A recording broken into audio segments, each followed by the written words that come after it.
Hari ini gue mau membahas satu kasus dari Cina yang dikenal dengan nama The Boy in the Red Dress.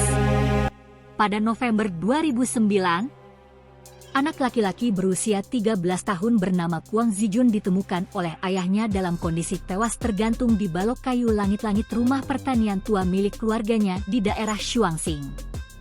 Yang membuat kasus ini menjadi aneh yaitu tubuh Guang digantung di pergelangan tangannya, bukan di leher seperti yang umumnya terjadi saat orang gantung diri. Kedua tangan dan kakinya terikat dengan tali, masing-masing terdiri dari 12 simpul yang kuat dan rapi.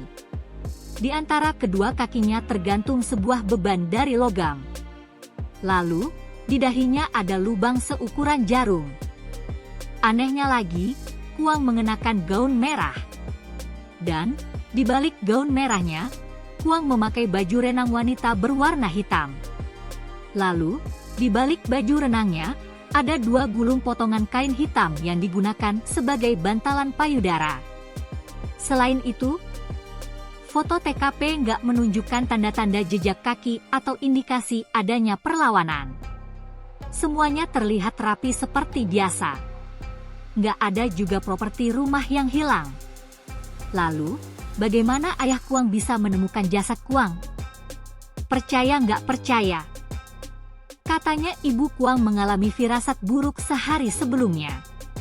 Ibu Guang bermimpi ada seorang pria jangkung dengan pakaian dan topi hitam serta membawa tas masuk ke rumah keluarganya di Shuangxing melalui pintu belakang dan mendesak dia untuk kembali.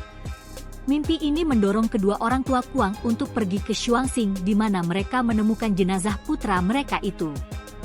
Namun, untuk alasan yang sepenuhnya rasional, ayah Guang khawatir karena putranya yang biasanya patuh dan hobi membaca itu nggak juga menjawab ponselnya. Guang, yang bersekolah di asrama, telah memberitahu orang tuanya tentang rencananya untuk menyiangi rumah pertanian tua milik keluarganya itu. Tetapi, setelah itu, Guang nggak juga kembali ke sekolah. Kepala sekolah menduga Guang sakit karena sedang terjadi wabah flu. Jadi pihak sekolah menghubungi orang tua Guang untuk menanyakan kabar Guang. Telepon itu yang membuat orang tua Guang sadar bahwa Guang menghilang setelah izin pergi ke Shuangxing. Akhirnya orang tua Guang mencoba menghubungi ponsel Guang. Karena nggak diangkat juga, mereka pun menyusul ke Shuangxing untuk mencari Guang. Saat kasus Guang ini tersebar di internet, beberapa netizen berspekulasi bahwa kematian Guang adalah bagian dari ritual okultisme Tiongkok yang langka sekali dan terjadi hanya 1 kali dalam 1 abad. Kenapa? Karena sama-sama menggunakan gaun merah, simpul tali yang sempurna, logam pemberat, tanda kecil di dahi, dan balok kayu. Bahkan usia kematian para korbannya pun sama yaitu 13 tahun 13 hari. Beberapa orang percaya bahwa sebuah sekte pengikut okultisme itu telah membunuh Guang untuk membesarkannya sebagai hantu, menggunakan teori 5 elemen yang melibatkan logam, pemberat di kaki, air, baju renang, kayu, balok, api, gaun merah, dan tanah, lantai tanah.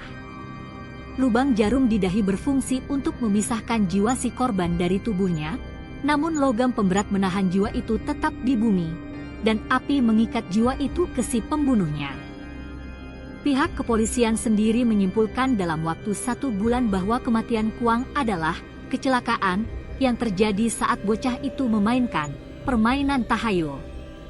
Oleh karena itu, polisi menolak untuk menyelidiki kasus Guang lebih lanjut walaupun ayah Guang sudah memohon untuk membuka kembali kasus Guang tersebut. Kasus anak laki-laki bergaun merah ini pun berakhir menjadi misteri. Siapa yang melakukan pembunuhan itu dan apa penyebabnya masih belum terpecahkan sampai hari ini. Menurut kalian gimana? Guang menjadi korban sekte aneh itu atau dia benar-benar kecelakaan karena main permainan tahayul? Kasih pendapat kalian di kolom komentar, yuk!